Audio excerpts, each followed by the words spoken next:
재밌는 연구가 있는데 1986년에서 2002년 사이에 치과의사들을 상대로 치주질환 여부와 췌장암과의 상관관계를 분석한 연구가 암 잡지에 실린 적이 있었는데, 치주질환이 있는 남성은 잇몸이 건강한 남성에 비해서 췌장암에 걸릴 확률이 증가한 것으로 나타났습니다. 특히 4년 이내에 발치가 필요했던 경우에 췌장암이 걸릴 위험이 더 높았고, 흡인하지 않더라도 잇몸 질환이 있는 경우 췌장암이 걸릴 위험이 높았습니다. 신사임당 구독자 여러분 안녕하세요. 김진목입니다. 통암 치료를 전문하고 있고 파이넬병원 원장을 맡고 있습니다. 한국인의 암 발생률이 최근 급증한 이유가 무엇인가요? 암의 발생 원인은 매우 복합적이기 때문에 간단히 판단할 수는 없지만 식습관의 변화가 가장 큰 원인으로 생각됩니다. 과거 30년간 고기, 생선, 우유 등 동물성 식품과 당류의 섭취가 꾸준히 증가해 왔는데 암 발생률 증가와 거의 평행 관계에 있습니다. 보통 사람들은 탄수화물이 나쁘다고 생각하시는데, 탄수화물에는 섬유질이 포함되어 있는 복합 탄수화물과 가공을 통해 섬유질이 날아가 버린 단순 탄수화물이 있는데, 간단히 복합당, 단순당이라고 말하고 단순당을 더 줄여서 당류라고 얘기합니다. 그러니까 복합당은 오히려 건강에 이롭고 단순당, 즉 당류는 건강에 해롭고 암의 발병을 초래하는 것으로 알려져 있습니다. 한국인은 반찬이나 국으로부터 너무 많은 소금을 섭취하고 있습니다. 소금은 대표적인 발암식품, 특히 위암에는 직접적인 원인이고, 나머지 암들도 소금을 많이 섭취하게 되면 세포의 신진대사를 방해해서 세포가 노쇠하거나 돌연변이를 일으켜서 암을 초래합니다. 한국인이 즐겨 드시는 전통 장류는 염분이 너무 많아서 암을 초래할 수 있습니다. 발효식품이라서 건강에 좋은 걸로 발표하는 전문가들이 많은데, 그것은 유산균과 콩의 영양 성분들을 볼 때 그렇게 여겨지지만, 어쨌든 염분이 많으면 위암은 직접적으로 초래하고 다른 모든 암들도 초래하고 고혈압에도 안 좋습니다. 그리고 환경의 영향도 적지 않은데, 우리나라 가정 어디에나 하나씩은 다 갖고 있는 테프론 냄비나 프라이팬, 그리고 일회용 컵에 PFOA라고 하는 발암물질이 함유되어 있습니다. 그래서 테프론 조리기구로 높은 온도로 조리를 하면 PFOA라는 발암 성분이 증발하는 것으로 알려져 있고, 음식이 고온으로 조리될 때 발생하는 연기에도 발암 성분이 함유되어 있기 때문에 흡연을 하지 않은 여성들에게 폐암의 발생이 증가하고 있는 이유가 설명이 된다고 하겠습니다. 미국 암협회에서 발표한 암 환자 금지 음식 탑5는 무엇인가요? 2013년 미국 암협회에서 발표한 암을 잘 초래하는 5대 식품으로 탄고기, 핫도그, 감자튀김, 탄산음료, 도넛을 꼽았습니다. 고기가 불에 타면 벤조피렌이나 HCA 등 발암물질이 만들어진다는 사실은 우리가 다 잘 알고 있죠. 핫도그는 소시지와 빵의 결합인데, 햄, 소시지, 베이컨 등의 가공육에는 아질산 나트륨이라는 발암 성분이 함유되어 있고, 빵은 가공 탄수화물로 역시 암을 잘 유발할 수 있는 식품입니다. 감자튀김은 탄수화물을 고온으로 조리하면 생기는 아크릴아미드가 발암 성분이고, 튀기기 위해서 식물성 기름을 고온으로 가열하면 트랜스 지방으로 바뀌어서 건강에 해롭기 때문이고, 탄산음료에는 액상과당이 함유되어 있는데, 액상과당은 설탕이나 과일 속의 과당과는 달리 혈당을 급속히 올려서 혈당 스파이크를 만들기 때문에 암을 유발할 수 있고, 과일 속의 과당보다 혈액 속에서 단백질 성분과 잘 엉겨 붙어서 당단백 물질을 만들어서 염증을 잘 일으키기 때문입니다. 도넛은 통밀을 도정한 흰밀을 가루를 내어서 만든 밀가루로 만들고, 설탕이나 과당을 넣고 기름에 튀겨낸 제품이기 때문에 성질은 식물이 맞지만 가공을 너무 많이 한 초가공식품으로 암을 유발하는 대표적인 식품입니다. 기름에 튀기는 등 고온에 조리한 음식이 위험한 이유는 무엇인가요? 식품을 고온에서 조리하면 아크릴아미드라는 발암물질이 만들어지고, 식물성 기름이지만 고온으로 가열하면 트랜스 지방이 되는데, 트랜스 지방은 돼지 비계 같은 포화지방보다 더 나쁜 성질을 가지게 되기 때문에 건강에 좋지 않고 암도 유발할 수 있습니다. 한국인의 주식인 흰쌀밥과 김치가 암과 관련 있는 이유가 무엇인가요? 한국 전통 음식은 흰밥, 김치와 전통 장류로 대표될 수 있겠는데, 현미밥에 비해 흰밥은 혈당 스파이크를 잘 일으켜서 인슐린의 분비를 촉진하여 암을 성장시키고, 김치와 전통 장류에 많이 함유된 염분은 위암을 직접적으로 초래할 수 있고 다른 암들도 간접적으로 초래할 수 있어서 식물 성분이고 발효되어서 유산균이 많다는 장점을 상쇄시킬 정도로 암 유발에 있어서는 문제가 많은 식품입니다. 발암식품을 먹었다고 무조건 암에 걸리는 것은 아니고 암의 성장을 견인하는 암 촉진 인자와 겹쳐야 하는데 근래 30여 년간 동물성 식품의 섭취가 증가하면서 단백질을 과잉 섭취하게 되었는데 이 과단백이 암 촉진 인자로 작용한 것으로 추정합니다. 또 당류의 섭취도 매우 많아졌는데 당류란 탄수화물 가공을 해서 섬유질을 모두 없앤 형태로 소화와 흡수가 빨라서 혈당 스파이크를 일으키는 탄수화물 식품, 다른 말로 단순 탄수화물이라고도 일컫는데 이런 당류의 섭취도 암 촉진 인자로 작용한 것으로 추측되고 있습니다. 최근 젊은이들의 휴식자를 상상해 봅시다. 치킨은 필수템이고 떡볶이, 순대, 탄산음료, 과자들이죠. 이 모든 식품들이 초가공식품이고 암을 유발할 수 있는 식품들입니다. 회식 후 마무리는 컵라면이죠. 라면 초가공식품으로 암을 촉진할 수 있습니다. 한국인의 전통 음식은 과거 수백 년간 먹어왔지만 암을 잘 초래하지 않았다가 최근 수십 년간 갑자기 암의 발생이 폭발적으로 증가하는 이유는 초가공식품인 당류와 육류의 섭취가 많기 때문으로 분석됩니다. 결론적으로 육류는 좀 줄이시고 당류는 자연에 가까운 식품으로 바꾸는 노력이 필요할 것으로 생각합니다. 암 예방을 위한 아침 식단 관리는 어떤 것이 좋을까요? 아침 식사는 드시지 않는 것이 암에 도움이 될 수 있습니다. 아침 식사를 하지 않으면 전날 저녁 식사 후 다음날 점심 식사 때까지 거의 18시간의 공복을 유지하게 됩니다. 이른바 간헐적 단식을 실천하게 되는 것이고 간헐적 단식의 효과에 대해서는 이미 수많은 논문으로 그 효과가 입증되어 있습니다. 그리고 자연의학에서는 낮 12시에서 저녁 8시까지를 흡수 주기로 보고 저녁 8시에서 새벽 4시까지는 소화 주기, 새벽 4시에서 낮 12시까지는 배설 주기로 봅니다. 흡수 주기에 식사를 하고 소화 주기에 소화를 시킨 다음 배설 주기에는 찌꺼기를 배설해야 하는데 배설 주기에 식사를 해버리면 배설도 흡수도 제대로 일어나지 못하기 때문에 배설 주기에는 물만 마셔서 배설이 원활하게 일어나도록 음식은 드시지 않아야 한다는 원리입니다. 암 예방을 위해 꼭 주의해야 할 식습관은 무엇인가요? 흰 밥을 현미밥으로 바꾸는 아주 작은 습관의 변화만으로도 암 예방에 큰 도움이 됩니다. 그리고 전통 장류, 김치 등 염분이 많은 음식은 최소한으로 먹도록 노력해야 합니다. 고기와 생선을 구워 먹는 대신에 삶거나 쪄 먹도록 하시고 물론 한국 고유 음식인 채소 반찬을 포함해서 채소와 해조류를 많이 드시도록 하시면 되겠습니다. 단백질을 잘 챙겨 먹으면 암 발생률이 줄어드나요? 단백질을 많이 먹으면 암이 잘 걸립니다. 중국 연구로 유명한 미국 코넬 대학교의 콜린 캠벨 교수가 쓴 책 무엇을 먹을 것인가를 보면 쥐를 대상으로 실험한 결과가 나오는데 발암인자로 알려져 있는 땅콩이나 두류가 곰팡이가 쓸면 생기는 아플라톡신과 함께 단백질 20%를 먹인 쥐는 100% 모두 암에 걸렸지만 똑같이 발암물질에는 노출시키지만 단백질을 5%를 먹인 쥐들은 모두 암에 걸리지 않았습니다. 결국 아플라톡신이 암의 원인이지만 결정적인 스모킹건 역할은 단백질이 했다는 것입니다. 게다가 처음에 20% 단백질을 먹어서 암에 걸렸던 쥐들에게 5%의 단백질을 먹이면 암세포 성장에 크게 둔화되었고 5% 단백질을 먹어서 암에 안 걸렸던 쥐에게 20% 단백질을 바꾸면 다시 암 발생률이 증가되는 것으로 나타난 결과를 보면 암의 발생에 단백질 농도가 중요하다는 것을 알 수 있습니다. 그런데 위 실험에서의 단백질은 우유에서 추출한 카제인이나 동물성 단백질인데 콩에서 추출한 식물성 단백질을 먹이면 암이 발생하지 않았습니다. 결국 동물성 단백질은 농도에 따라 암을 초래하고 식물성 단백질은 농도를 올려도 암을 초래하지 않는다는 말이니까 동물성 단백질은 가능한 적게 먹고 가능하면 식물성 단백질을 섭취할 것을 추천합니다. 음식을 담아 먹는 그릇도 암을 유발하는 원인이 될 수 있나요?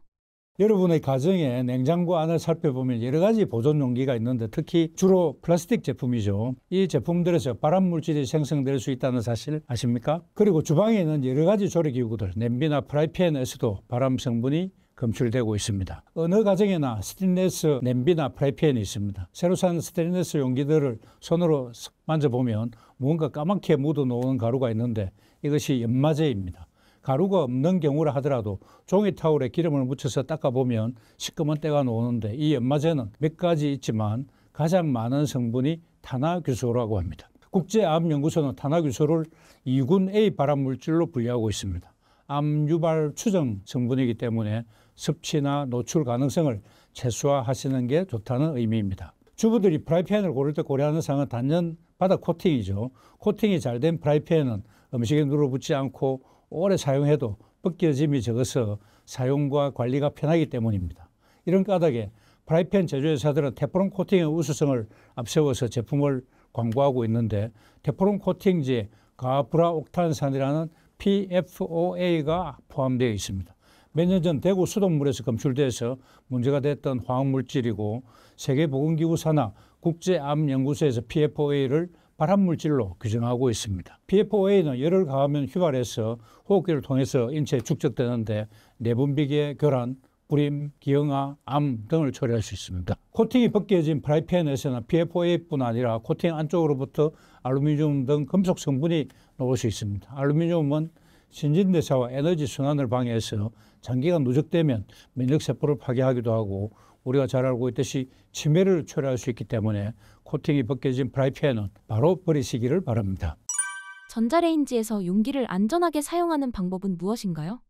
우리는 음식물을 데우거나 해동할 때 별 생각 없이 포장 그대로 전자레인지에 넣는 경우가 많습니다. 그런데 전자레인지에 넣으면 해로운 성분을 방출하는 제품들이 많이 있습니다. 플라스틱 제품은 등급이 있는데 그중 2번 HDPE라고 합니다. 5번 PP만 안전하고 나머지는 모두 전자레인지에서 환경 호르몬으로 알려져 있는 비스페놀을 방출합니다. 컵 라면 용기는 6번 PS라는 재질인데 전자레인지에 넣으면 안 됩니다. 플라스틱 용기를 전자레인지에 넣을 때는 몇 가지 확인이 필요합니다. 첫째로 용기가 전자레인지 사용에 적합한 용기인지를 확인하셔야 되고, 둘째, 밀봉된 용기나 포장의 경우 수증기 배출 통로를 확보하셔야 되고, 셋째, 적석 조리식품의 경우에는 제품에 표시된 조리 방법에 따른 전자레인지의 출력, 가열 시간 등을 지키는 것이 중요하겠습니다. 원장님이 생각하시는 암 환자가 명심해야 할 것들은 무엇이 있나요? 1기나 2기 암의 경우에는 수술과 항암치료로 완치될 확률이 80%에 이릅니다. 물론 갑상선 암이나 조기 위암의 경우에는 완치율이 99%에 이를 정도로 매우 좋습니다. 하지만 3기나 4기 암은 5년 생존율이 50%가 되지 않습니다. 그리고 1기나 2기라 하더라도 한국에서는 위, 대장, 폐암의 경우에 재발률이 50%에 이를 정도로 흔하기 때문에 암이 완전 관해되었다 하더라도 꾸준한 관리는 필수입니다. 잘 아시다시피 현대의학적 표준치료, 즉 수술, 항암치료, 방사선치료 어느 것 하나 만만한 치료가 아닙니다.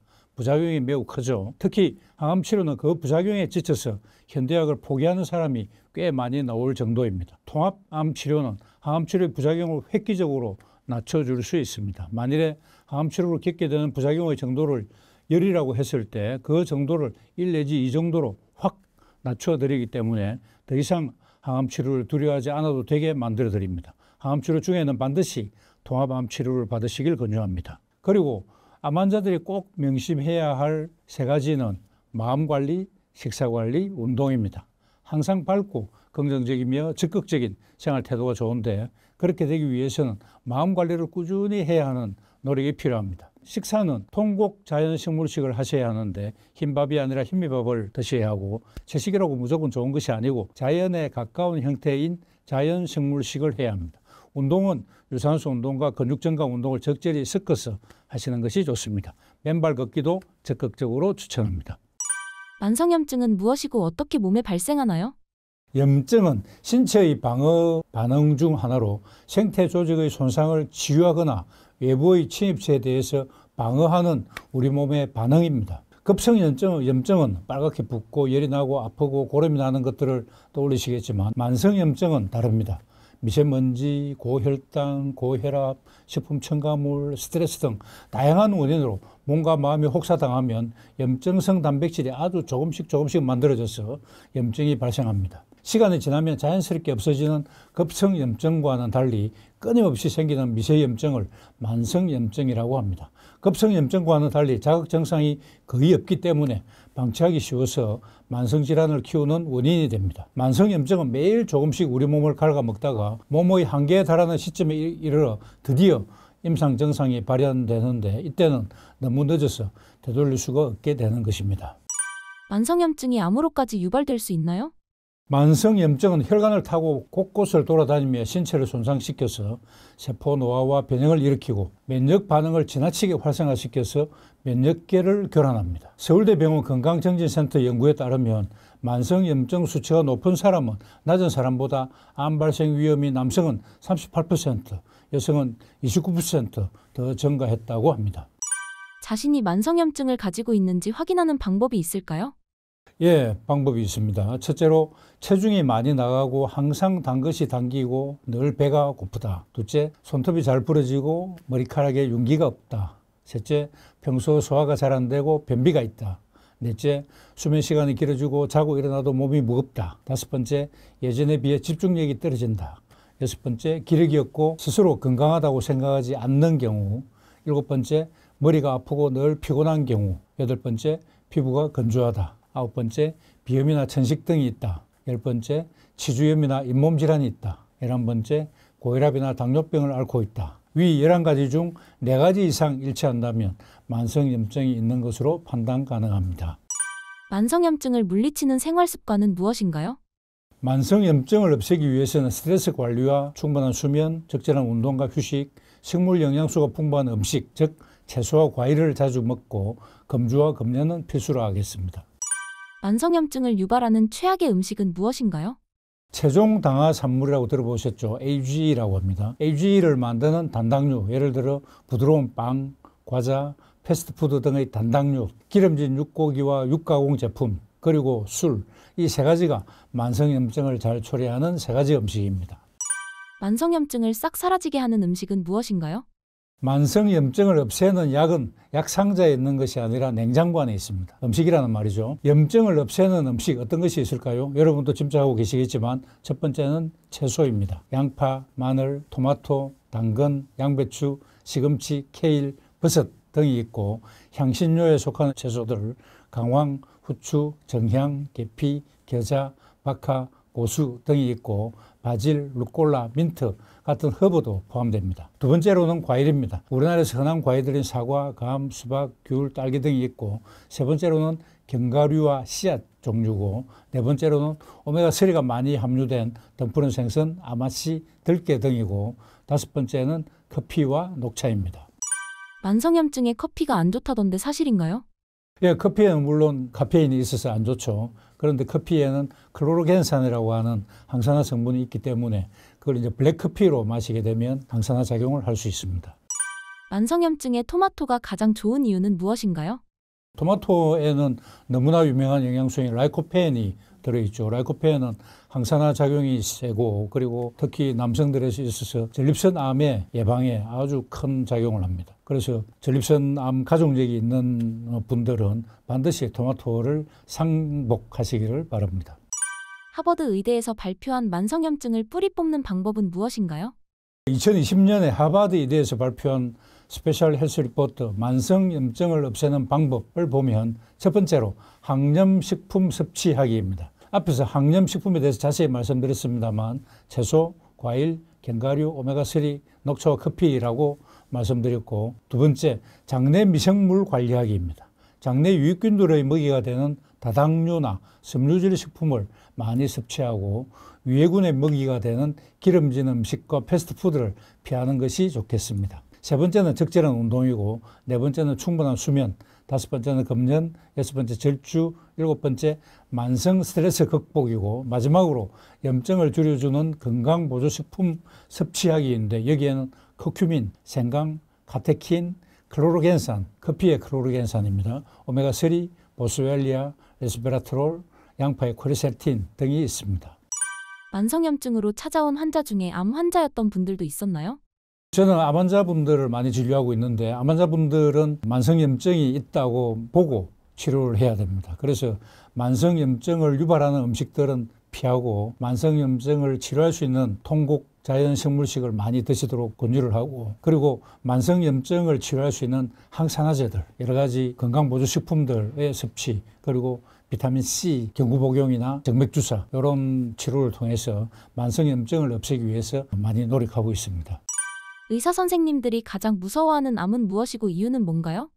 췌장암이 무섭죠. 췌장암은 수술을 한 경우에는 5년 생존율이 14.3%이지만 전체 췌장암의 5년 생존율은 5% 이하로 예후가 매우 나쁜 암입니다. 그 이유는 대부분 암이 진행된 후에 발견되기 때문에 발견 당시에 수술 절제가 가능한 경우가 20% 이내이고 육안으로 보기에 완전히 절제되었다 하더라도 미세 전이에 의해서 생존율 향상이 적고 항암제나 방사선 치료에 대한 반응이 낮기 때문입니다.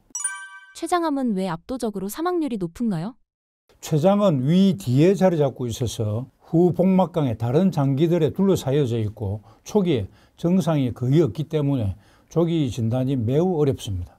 그래서 진단 당시 40에서 50%에서 원격 전이가 발견되고 원격 전이가 없더라도 급격한 임상 경과를 보여서 사망률이 높기 때문입니다. 췌장암의 증상은 소화기 질환에서 흔히 볼 수 있는 증상이 나타납니다. 복통, 식욕부진, 체중 감소, 황달 등이 가장 흔한 증상입니다. 종양의 위치나 크기, 전이 정도에 따라서 다르게 나타나는데 췌장암 환자의 대부분에서 복통과 체중 감소가 나타나고 췌두부암, 췌장의 머리 쪽에 환자의 경우에는 대부분에서 황달이 나타납니다. 췌장의 체부와 미부에 발생하는 암은 초기에 거의 증상이 나타나지 않아서 시간이 지나서 발견되는 경우가 많습니다. 췌장에 좋은 음식과 나쁜 음식은 어떤 것들이 있나요? 첫 번째는 기름에 튀긴 탄수화물입니다. 치킨과 감자튀김입니다. 그 다음에는 도넛이고 거의 대부분의 과자와 스낵들도 기름에 튀긴 탄수화물입니다. 이렇게 당이 많고 기름에 튀긴 음식들은 췌장에 지속적으로 부담을 주고 염증이 쉽게 생길 수 있게 합니다. 췌장염이 췌장암의 원인이라고 말씀드렸죠. 두 번째는 포화지방이 많은 소, 돼지, 양 같은 붉은 고기입니다. 특히 우리나라 사람들은 근육 속에 기름이 짜글짜글하게 끼어있는 고기를 마블링이 좋다고 하면서 특등육으로 치는데 포화지방이 많기 때문에 소화하기 힘들어서 췌장이 계속 무리를 하게 만듭니다. 고기와 마찬가지로 햄, 베이컨, 소시지 같은 가공육류 또한 췌장암을 잘 초래하는 것으로 알려져 있습니다. 이들이 모두 붉은 고기이기 때문이기도 하고 가공육류 자체가 발암물질 1군으로 등재되어 있다는 거 잘 아시죠? 세 번째는 술과 알코올입니다. 술은 담석과 함께 췌장염을 일으키는 대표적인 음식으로 알려져 있습니다. 알코올은 췌장의 염증을 만들고 췌장의 분비 기능에 이상을 주면서 효소가 췌장 주위 조직을 스스로 파괴하게 하는 원인을 제공합니다. 또한 알코올 섭취로 인해서 체내 온도가 상승하면 내부 염증이 쉽게 확산한다고 합니다. 특히 췌장염 가족력이 있는 경우라면 금주는 필수라 할 수 있겠습니다. 마지막으로 과당도 있습니다. 과일에 들어있어서 과당이라 일컫고 좋은 당으로 생각하기 쉽지만 요즘에는 인위적으로 만들어서 식품 속에 넣거나 음료에 넣는데 이들을 액상과당이라고 합니다. 액체 형태의 과당이라는 말입니다. 이들 과당은 여러분 잘 아시는 체종 방아산물 AGE를 만들어서 성인병도 유발하고 혈관이나 장기에 붙어서 염증 손상을 일으킵니다. 또 과당은 활성산소를 만들어서 여러 장기에 손상을 주는데 만성 췌장염을 일으키고 방치되면 췌장암으로 진행하게 됩니다. 섬유질, 식이섬유가 풍부하고 식물 영양소가 풍부한 녹황색 채소를 충분히 섭취하면 췌장 건강에 도움이 됩니다.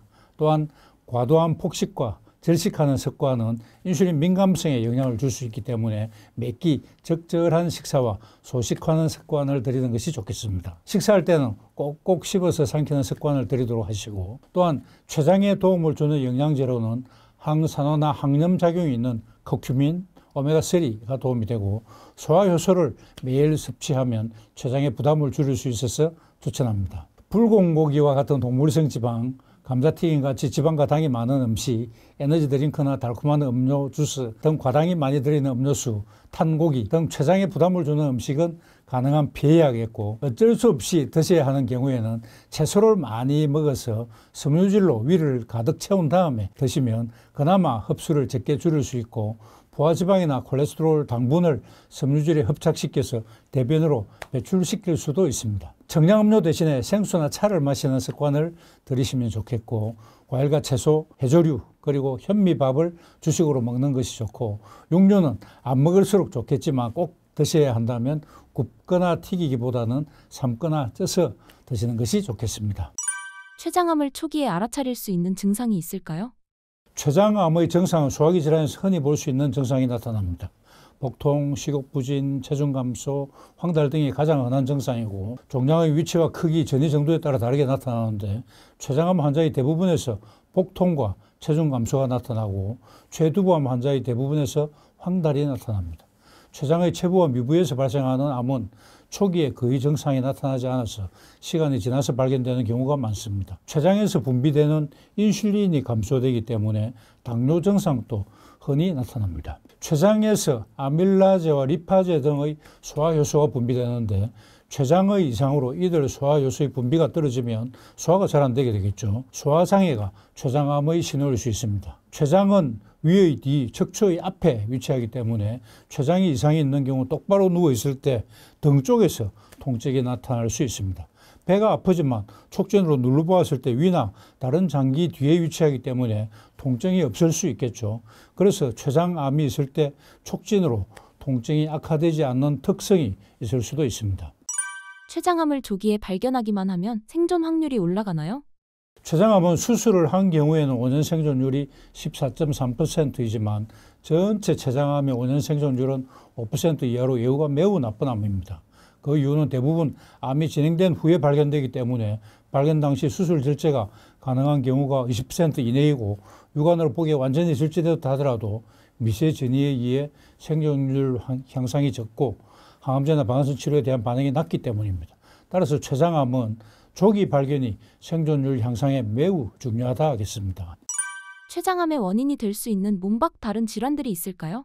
재미있는 연구가 있는데 1986년에서 2002년 사이에 치과의사들을 상대로 치주질환 여부와 췌장암과의 상관관계를 분석한 연구가 암 잡지에 실린 적이 있었는데 이것을 보면 치주질환이 있는 남성은 잇몸이 건강한 남성에 비해서 췌장암에 걸릴 확률이 63%나 증가한 것으로 나타났습니다. 특히 4년 이내에 발치가 필요했던 경우에 췌장암이 걸릴 위험이 더 높았고 흡연하지 않더라도 잇몸 질환이 있는 경우 췌장암이 걸릴 위험이 2배나 높았습니다. 연구진은 구강 내에 세균이 만드는 발암 화합물이나 염증이 영향을 미쳤을 것으로 추정했고 잇몸 질환이 있는 남성에서 염증 수치인 CRP가 더 높은 것을 지적했습니다. 고구마가 암 예방에 좋은 이유가 무엇인가요?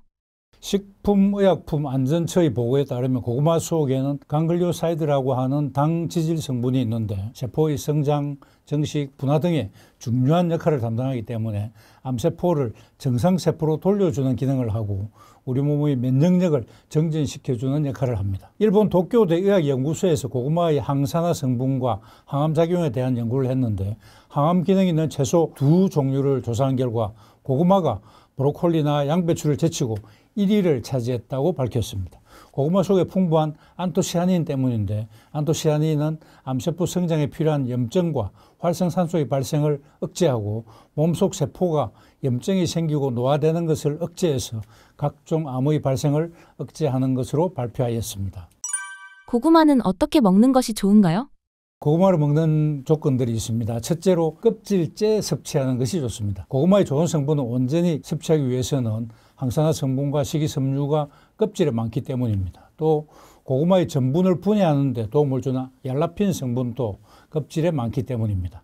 두 번째로는 고구마는 색깔별로 다양하게 드시는 것이 좋습니다. 왜냐하면 색깔별로 고구마 속에 포함된 영양소가 다르기 때문입니다. 먼저 밤 고구마에는 칼륨이 많아서 혈압 조절에 좋고 자색 고구마에는 항산화 성분인 안토시아닌과 폴리페놀이 다른 고구마에 비해 거의 10배나 많이 들었고 베타카로틴은 호박 고구마에 100배 이상 많이 들었다고 하기 때문입니다. 마지막으로 고구마는 쪄서 드시는 것이 좋습니다. 고구마는 흥미롭게도 조리 방법에 따라 혈당 지수가 당지수라고 하죠. 당지수가 크게 달라지기 때문인데 생고구마는 혈당 지수가 55였는데 30분간 삶았을 경우 46으로 떨어지고 반대로 구웠을 경우에는 94로 높아진다고 합니다.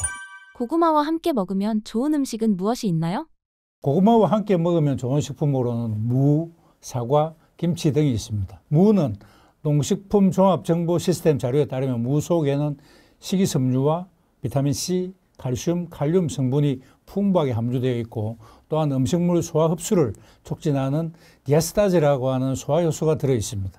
그래서 고구마 속에 각종 항암 성분이 잘 흡수되도록 도와주는 작용을 하기 때문에 무와 함께 갈아서 드시면 좋습니다. 고구마는 섬유질과 아마이드라고 하는 성분 때문에 장에 가스가 생기기 쉬운데 사과 속에 펙틴 성분이 장벽에 막을 만들어서 유독물질 침입을 막기 때문에 장내 이상 발효를 막아줍니다. 세 번째, 김치인데 고구마와 함께 먹기 편한 식품으로 우리 조상들은 옛날부터 김치를 함께 먹어왔죠. 고구마가 텁텁해서 목에 막히거나 단맛에 물릴 때쯤 김치를 먹으면 시원한 맛을 내면서 깔끔하게 맛의 균형을 잡아줍니다. 또한 고구마의 칼륨 성분이 김치에 들어있는 나트륨을 배출하는 데 도움을 주기 때문에 균형을 맞춰주고 더욱이 김치에 포함된 풍부한 유산균이 장내 이상 발효를 억제해주는 작용까지 있습니다. 고구마를 먹을 때 주의할 점은 무엇이 있나요? 첫째로 위가 약한 사람은 주의해야 됩니다. 고구마에는 악효질과 타닌 성분이 있어서 위가 약한 사람이 공복에 먹게 되면 이 성분들이 위벽을 자극해서 위산이 과다 분비되고 소화장애를 일으키고 복통이나 속쓰림을 유발할 수 있기 때문에 위가 약한 사람은 공복에 드시지 않아야 합니다. 두 번째로 신장이 약한 사람인데 고구마에는 칼륨이 많이 함유되어 있기 때문에 신장이 약한 사람들은 주의해야 합니다. 만성 신부전이 있는 사람들이 칼륨을 많이 섭취하면 신장에서 칼륨 배출이 잘 되지 않아서 혈중 칼륨치가 올라가게 되어서 심장 박동에 문제가 생기고 부정맥을 초래할 수 있습니다. 당뇨병 환자도 주의하셔야 되는데 고구마는 GI 수치가 55로 낮아서 당뇨 예방에 도움이 되지만 가열하면 사정이 달라집니다. 구우면 혈당 지수가 2배로 증가되어서 혈당을 급격하게 올릴 수 있기 때문에 당뇨 환자들은 주의하셔야 합니다. 그래서 당뇨 환자들은 가급적 생고구마를 소량 드실 것을 권장합니다. 네 번째로 장이 과민한 사람입니다. 고구마는 식이섬유가 많아서 장내 가스를 많이 만들 수 있습니다. 장이 불편하던 사람은 증상이 악화될 수 있습니다. 그래서 무와 함께 갈아서 드시거나 고구마를 먹을 때 사과를 함께 먹는 것이 도움을 줄 수 있습니다. 바나나를 먹으면 좋은 점이 무엇인가요? 바나나는 전분과 알칼리성 복합물이 풍부한 과일입니다. 일단 몸에 흡수되면 위장의 pH 지수의 조절에 도움이 되고 위점액의 악화를 막고 염증을 감소시킵니다.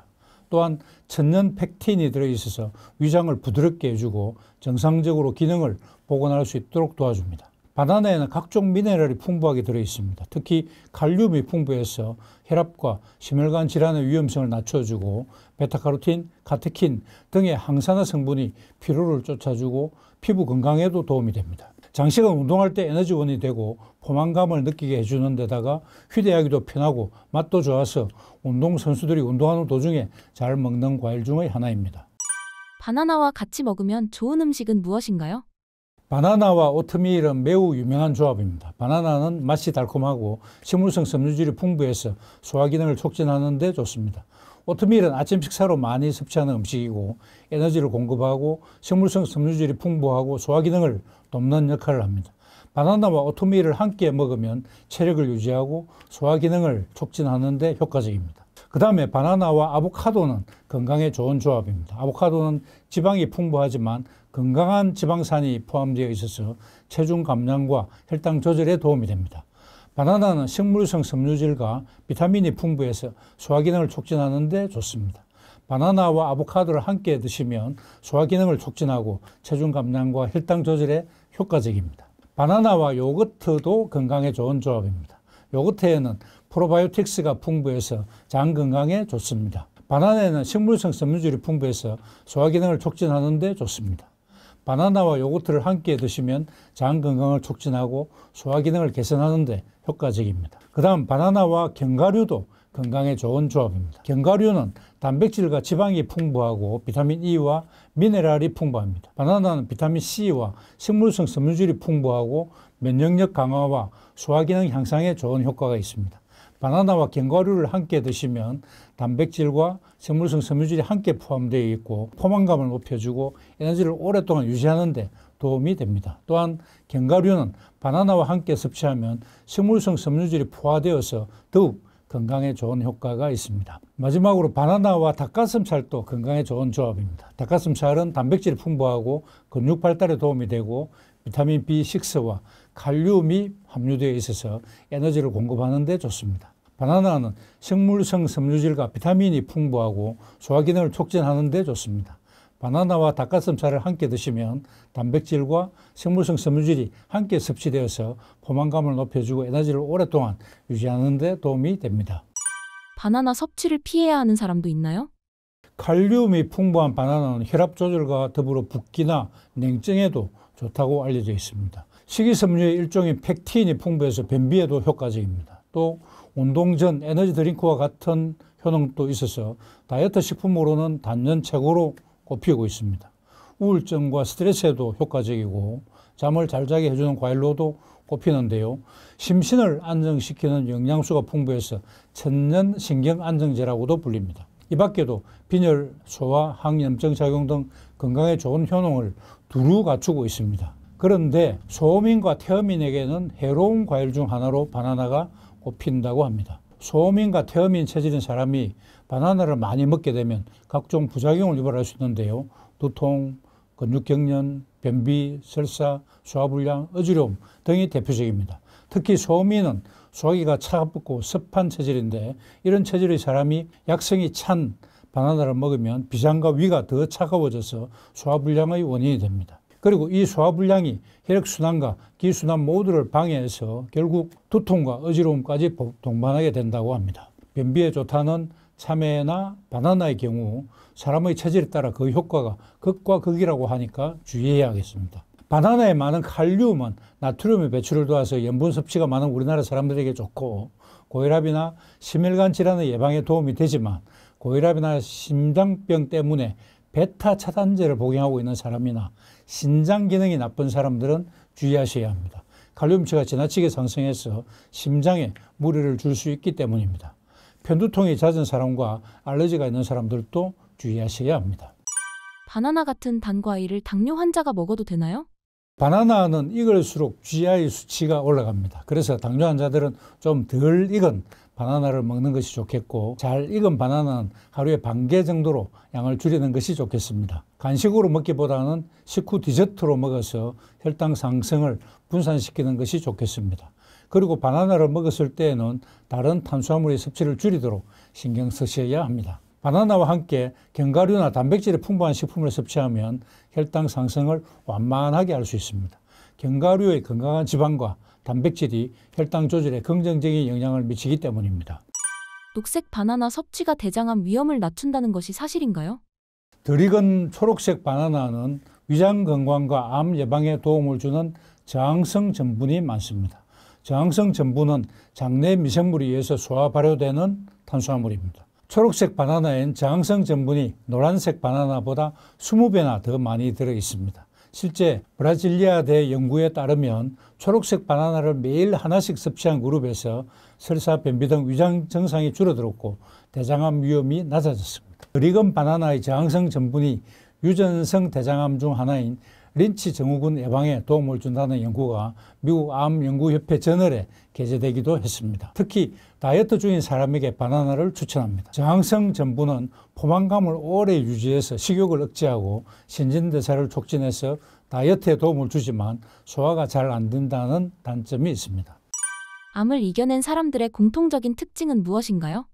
예, 암을 이겨낸 사람들의 공통적인 특징이 몇 가지 있는데 첫 번째로 현대의학과 통합의학을 병행 치료한 그룹이 많았고 두 번째로는 채식을 하신 분들이 압도적으로 많았습니다. 그리고 세 번째로는 항상 밝고 긍정적이고 적극적인 성격을 갖고 계신 분이 많았습니다. 마음이 중요한 까닭입니다. 신사임당 구독자분들께 한마디 부탁드립니다. 신사임당 구독자 여러분, 암은 굉장히 무서운 병입니다. 여러 가지 약제도 있고 치료 방법도 주변에서 많은 조언들을 듣게 되는데 그 많은 치료들 중에 현대학적인 치료가 가장 효과가 좋습니다. 여태까지는. 그렇기 때문에 수술, 항암치료, 방사선 치료를 대표하는 현대학적 표준치료는 절대로 제외하면 안 되고 반드시 같이 하시되 통합암 치료를 병행하시면 현대약으로 인한 부작용은 대폭 줄이고 현대약의 효과를 상승시켜 줄 수 있기 때문에 통합암 치료를 반드시 병행하시기를 권유합니다.